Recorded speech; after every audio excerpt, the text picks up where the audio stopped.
I'm going to be reading it, Luke chapter 6, verse 34 to 35. And if you lend to those from whom you hope to receive, what thanks do you receive? Even sinners lend to sinners to receive as much in return. But love your enemies and do good and lend, hoping for nothing in return.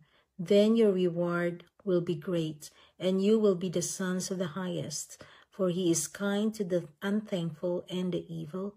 Be therefore merciful, even as your Father is merciful. Thank you, Lord.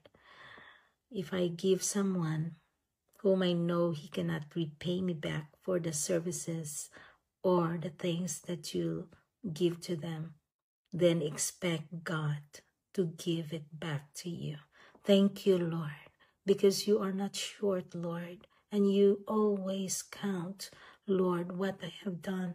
And thank you, Jesus, that you are always merciful to me, Lord, and I will return good for evil, and I will give even if I don't get anything in return. Thank you, Lord, because you're making me a good steward of everything that I have, and that, Father, you are the great giver, the greatest giver. You give your Son, Jesus Christ, for me, for us, to save us. So thank you, Lord, because you will repay for everything, Lord, that has been lost in me. Thank you, Lord, in Jesus' name. Amen.